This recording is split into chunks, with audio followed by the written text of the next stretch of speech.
Makanya ketika terpandang zatnya Allah pada diri yang bernama Muhammad, itulah yang disebut namanya dengan sir.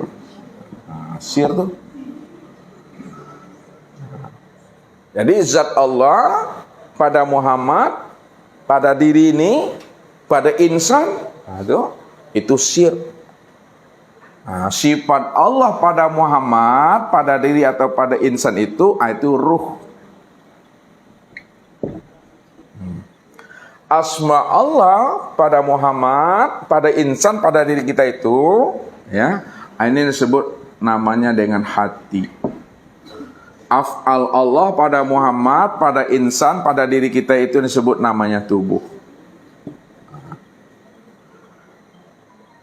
Jadi tubuh, hati, ruh dan sir itulah nyatanya Bapak Ibu memandang kesempurnaan wujudnya Allah itu. Memandang kesempurnaan wujudnya Allah yang sudah berupa insan.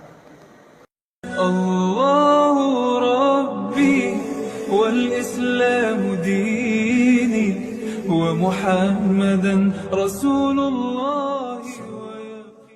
Ya. Rupanya diri Bapak Ibu itu sempurnanya memandang dirinya Allah itu. Itu yang dikatakan wallahu nafsiyun wa ana nafsahu wujudahu. Allah diriku ini wujudnya Allah. Jadi tak ada terpandang lagi wujud siapa-siapa, melainkan yang terpandang itu hanya wujud diri Allah itu sendiri. Kalau tidak lagi terpandang diri Bapak Ibu, yang terpandang hanya wujud dirinya Allah, pada saat Bapak Ibu menyembah. Pertanyaannya, karena di Bapak Ibu tak ada, yang adanya wujud diri Allah, pada saat Bapak Ibu menyembah, pertanyaannya, siapa yang menyembah dan siapa pula yang disembah? Pertanyaannya satu, siapa yang menyembah? Yang kedua, siapa pula yang disembah? Karena diri Bapak Ibu tak ada lagi, ya. Karena diri kita tidak ada, yang ada hanya diri Allah semata-mata. Siapa yang menyembah dan siapa pula yang disembah? Yang menyembah itu adalah sifat. Siapa nama sifat tuh? Muhammad. Muhammad. Pada diri insan rupa apa tuh? Pada diri insan rupa tubuh. Dia. Jadi yang menyembah itu sifat, ya. Namanya Muhammad, pada diri insan itu disebut namanya dengan tubuh. Sedangkan siapa pula yang disembah? Yang disembah itu adalah zat. Siapa nama zat? Adalah Allah. Pada diri insan rupa apa? Ruh. Karena tidak ada diri Bapak Ibu di sana, yang ada hanya diri Allah, maka sebenarnya dalam penyebutannya mengungkapkan bahasa kias, perumpamaan, yang menyembah itulah yang disembah. Yang menyembah itulah yang disembah. Yang disembah itulah sebenarnya yang menyembah. Bahwa yang menyembah dengan yang disembah itu satu juga orangnya Bapak Ibu. La sholata illallah. Ya, la yazkurullah illallah. Tidak ada yang sholat melainkan yang sholat itu hanya Allah. Tidak ada yang mengingat dan yang diingat melainkan yang mengingat dengan diingat itu hanya Allah. Wa'buduni hadza sirati mustaqim. Akulah yang menyembah dan memuji akan diriku sendiri. Tak ada siapa-siapa di situ.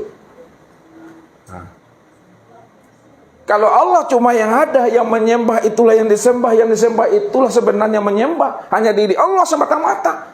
Untuk apa Allah melakukan penyembahan pada diri sendiri?